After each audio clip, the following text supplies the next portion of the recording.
Hello ji, अस्सलाम वालेकुम। Welcome to the class. उम्मीद है आप सब खैर खैरियत से होंगे। मैं आपका ट्रेनर फॉर यूके टैक्सेशन। मेरा नाम मोहम्मद वकास है। तो एज यू नो हमारा डेमोन्स्ट्रेशन ऑलरेडी हो चुका था।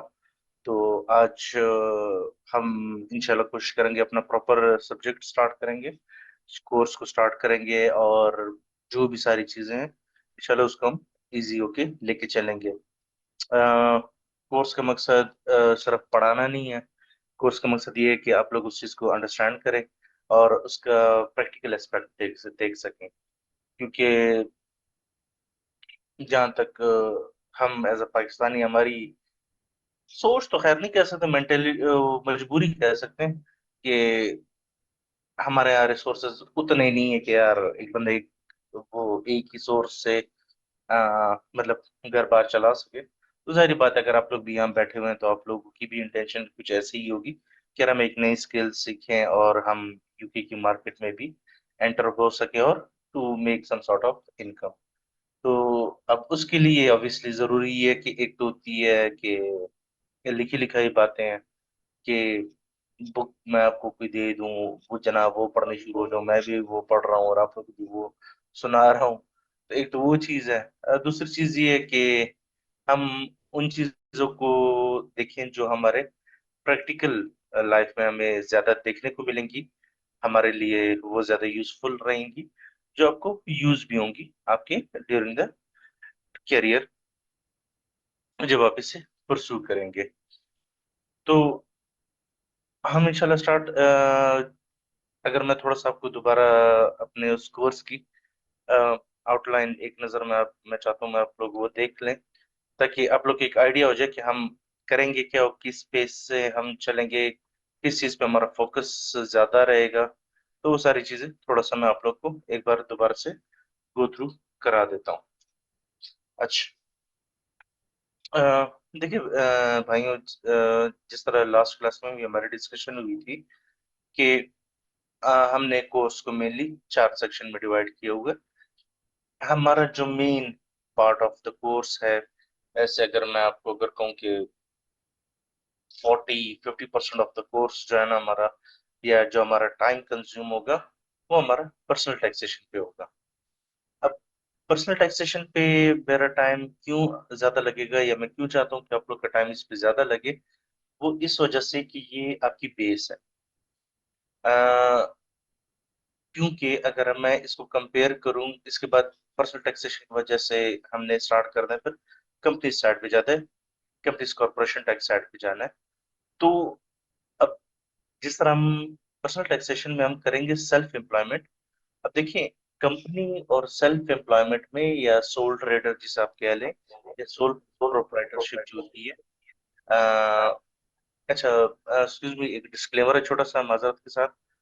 आप लोग अपना माइक एंड म्यूट रखेंगे, सॉरी म्यूट रखेंगे। और किसका कोई क्वेश्चन होगा, हमारा नॉर्मली क्लास का डेकोरम ऐसा रहता है कि हम स्टार्ट में भी 5-10 मिनट जो होते हैं क्वेश्चन आंसर सेशन रखते हैं, और एंड के भी 10-15 मिनट हम क्वेश्चन आंसर सेशन रखते हैं। और ड्यूरिंग द कोर्स भी अगर कोई ऐसा कोई क्वेश्चन आ जाता है तो इट डजेंट मैटर, लेकिन उसके लिए एक चीज का आप लोगों ने ध्यान रखना है कि आप लोग के पास रेज हैंड का ऑप्शन होगा, आप लोगों ने उसका यूज करना है। जिसका कोई भी क्वेश्चन हो प्लीज वो अपना रेज हैंड का ऑप्शन यूज करेगा। एंड जब मैं आपका नाम कॉल करूं तो प्लीज आप अपना माइक अनम्यूट करके आप अपना क्वेश्चन पूछ सकते हैं। रबनवाज साहब, काइंडली अपना माइक अगर आप म्यूट कर लें।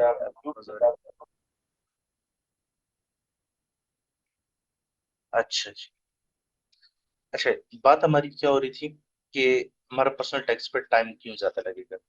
वो इस वजह से ज्यादा लगेगा कि ये हमारी एक तो बेस है, ये आगे हमें हेल्प आउट बहुत करेगा। मेजोरिटी तौर पर अगर मैं आपको कहूँ, कंपनीज के जो कॉरपोरेशन टैक्स हम करेंगे, 50-60% हमारा ऑलरेडी कवर हो जाएगा अगर हम पर्सनल टैक्सेस को अच्छे से करें, डिटेल में करें। क्यों कवर होंगे? इसकी वजह से, सेल्फ एम्प्लॉयमेंट की वजह से। अब देखिए, एक कंपनी और एक सोल प्रोप्राइटर या सोल ट्रेडर में फर्क क्या होता है? सिर्फ स्टेटस का फर्क होता है ना। ठीक है। बाकी कंपनी भी कोई ना कोई बिजनेस कर रही होती, कोई ट्रेड कर रही होती है, और एक इंडिविजुअल जो एक बिजनेस चला रहा है वो भी एक बिजनेस ही कर रहा है, कोई ट्रेड कर रहा है। फॉर एग्जाम्पल, अगर आप एक एग्जाम्पल लेते हैं, हम अपनी एग्जाम्पल ले लेते हैं। हम एडवाइजरी का काम कर रहे हैं, ठीक है ना। हम लोगों के लिए अकाउंटेंसी सर्विसेज प्रोवाइड कर रहे हैं, टैक्स रिटर्न्स भी बना के दे रहे हैं, बुक कीपिंग्स भी करके दे रहे हैं, कॉर्पोरेशन टैक्स भी बना के दे रहे हैं, अकाउंट्स भी बना के दे रहे हैं। अब एक बंदे ने कंपनी रजिस्टर कराई हुई है, और मैं जो ना एज अ सेल्फ एम्प्लॉयड काम करो, मैंने कंपनी रजिस्टर नहीं करा है। अब वो बंदा भी काम सेम कर रहा है, मैं भी काम सेम कर रहा हूँ, लेकिन उसका लीगल स्टेटस है, मेरा एज अ सेल्फ एम्प्लॉयड या सोल ट्रेडर लीगल स्टेटस नहीं, क्योंकि मुझे कहीं पे रजिस्टर्ड नहीं होना पड़ता। जबकि जिस बंदे ने कंपनी बनाई है उसने जारी बात है यूके की गवर्नमेंट को बताया कि भाईजान ये मेरी कंपनी है, मैंने ये बनाई है, और मैं हर साल अकाउंट्स भी जमा करवाऊंगा, और उसके ऊपर जो हमारा टैक्स बनेगा जिसको हम कॉर्पोरेशन टैक्स कहते हैं वो भी जमा कराऊंगा। अब अगर हम नेचर ऑफ बिजनेस में देखेंगे ना, तो हम दोनों का नेचर ऑफ बिजनेस सेम ही है, कोई स्पेशल ट्रीटमेंट हमारे लिए नहीं है। उसकी जो सेल होंगी कंपनी वाले की, मेरी भी वही सेल्स होंगी, उसके जो एक्सपेंसेस होंगे मेरे भी almost same nature of expenses होंगे।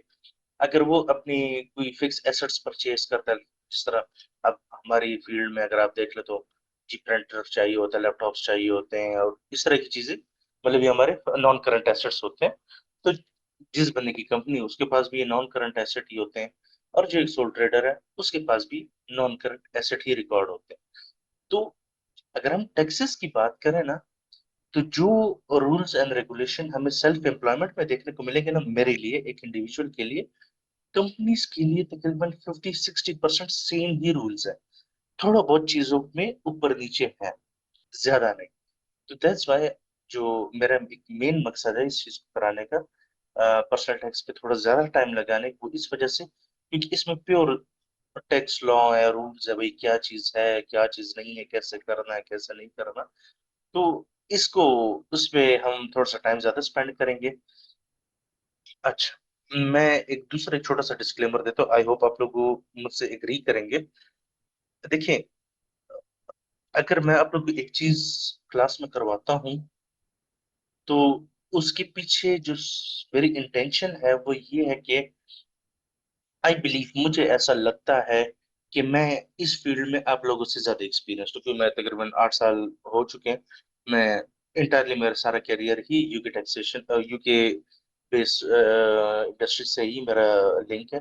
मैं फ्रॉम क्या कहते हैं इंटर्नी से लेके मैनेजर पोजीशन पे मेरा यही काम चलता रहा, यूके इंडस्ट्री में ही मैं रहा हूँ। तो मुझे ऐसा लगता है कि मुझे शायद थोड़ा बहुत एक्सपोजर ज्यादा है आप लोगों से। अब मैंने क्लाइंट्स ज्यादा देखे हुए हैं, मैंने शायद आप लोगों से काम ज्यादा किया होगा इस इंडस्ट्री में। तो मेरा फोकस, देखिए, मैं थोड़ी साफ सुथरी बातें करूंगा, माइंड ना कीजिएगा। मुझे वो फन्ने खां बनने का शौक नहीं है, ठीक है ना। अब मैं आपको टैक्सेस में ऐसे रूल्स वगैरह पढ़ा दूंगा ना कि आपको सर आपको ये भी आता है ऐसे भी आता है ना, लेकिन उसका फायदा नहीं, आपको फायदा नहीं, ठीक है ना। फायदा कैसे नहीं है, वो चीज आपको शायद जिंदगी में कभी देखने को भी ना मिले, प्रैक्टिकल लाइफ। तो मुझे लगता है शायद उस पर टाइम लगाना, या उस पर टाइम उसको, इवन कुछ चीज ऐसी जिनको मेरे ख्याल में पढ़ना भी हमारे इस कोर्स में मेरे मेरे ख्याल में वर्थ इट नहीं रहेगा। मेरी मेरा फोकस उन चीजों पे रहेगा कि जो आपको प्रैक्टिकल लाइफ में रेपिटेटिवली देखने को मिलेगा। मतलब वो चीजें मैं आप लोगों को लाजमी कराऊंगा, बहुत डिटेल में करवाऊंगा और तसल्ली बख्श होकर करवाऊंगा। जो चीजें मैंने पिछले 8 सालों में देखी हैं, की हैं, सुनी हैं, या जो होती है हमारी इंडस्ट्री में, वो मैं आप लोग को लाजमी करवाऊंगा। 95% की मैं श्योरिटी देता हूँ कि इंशाल्लाह हम जो चीजें इस कोर्स में करेंगे, आप इस पूरे पाकिस्तान में या इवन यूके में भी किसी भी फॉर्म में चले जाए तो इंशाल्लाह यही चीजें आपको देखने को मिलेंगी जो इंशाल्लाह हम इस कोर्स में करेंगे। 5% में इसलिए कह रहा हूँ, एक आध डिफरेंट सिनेरियो आ सकता है, लेकिन वो क्या कहता है once in a blue moon वाली बात है, शायद जिंदगी में आ जाए। तो अब मैं आपको एग्जांपल दे देता हूँ एक। जिस तरह हमारे पास है इनहेरिटेंस टैक्स, ठीक है ना। अब करने के मैं आपको इनहेरिटेंस टैक्स करवा दूं, लेकिन मेरे 8 साल के करियर में सिर्फ एक बार इनहेरिटेंस टैक्स से मेरा वास्ता पड़ा है, और वो भी हमने इनहेरिटेंस इनहेरिटेंस टैक्स किया नहीं है, ना हमने सबमिट किए। क्यों? क्योंकि इनहेरिटेंस से रिलेटेड जितनी भी चीजें होती हैं, वो वहां पे जो लॉयर्स होते हैं ना, वो खुद ही करते हैं। क्योंकि ये इनहेरिटेंस थोड़ी सी ऐसी चीज है ना, जैसे बाप से बेटे को या बेगम को कोई चीज ट्रांसफर हो रही है, तो इस तरह की चीजों में लीगल डॉक्यूमेंटेशन इन्वॉल्व होती है। और हमारे यहाँ भी लीगल लॉयर्स वगैरह इसमें इन्वॉल्व होते हैं, लेकिन बाहर यूके में ये चीजें लॉयर्स लाजमी कर, मतलब लॉयर ही करता है, अकाउंटेंट्स नहीं करते हैं, और ना अकाउंटेंट से करवाया जाता है। तो लॉयर्स की वो स्कोप ऑफ वर्क होता है। हाँ, जो एक सिनेरियो मैं आपको बता रहा हूँ, वो चूंकि था हमारा क्लाइंट ही, तकरीबन पिछले 10-12 साल से हमारी फर्म के साथ था वो क्लाइंट। तो हमारे सीईओ की बड़ी अच्छी उसका सलाम दुआ थी। तो उसने जो लॉयर हायर किया था ना, तो लॉयर ने हमें अप्रोच किया था कि यार इसकी कंपनीज और सारे मैटर्स आप लोग डील करते हैं, तो उसको कुछ इन्फॉर्मेशन चाहिए थी। तो वो हमने एक प्रोफार्मा बना के दे दी, एक कैलकुलेशन करके दी कि हाँ इसके फिक्स एसेट्स कौन कौन से बन रहे हैं, इसके पास प्रॉपर्टीज कौन कौन से, इसके पास अभी नेट कैश वगैरह, ये सारी चीज हमने सिर्फ कैलकुलेट करके दी हमने, फिर भी लॉयर भी। ये तो है जो मैंने फेस किया हूँ। इसके अलावा ये 8 साल के कैरियर में मैंने इनहेरिटेंस टैक्स का नाम भी नहीं सुना अपनी इंडस्ट्री। क्यों? क्योंकि वो लॉयर्स कर रहे हैं। और सेकेंडली हमारे साथ कहना है, रेज हैंड कि हमारे पास कितने ऐसे लोग हैं जो लॉ की फील्ड से इंटैक्ट है। Just raise your hand. एक, दो, तीन।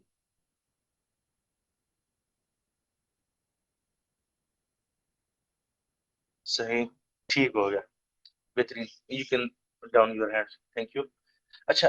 तो जिस तरह मैंने इनहेरिटेंस के बता दिया, सेकेंडली एक और चीज भी है।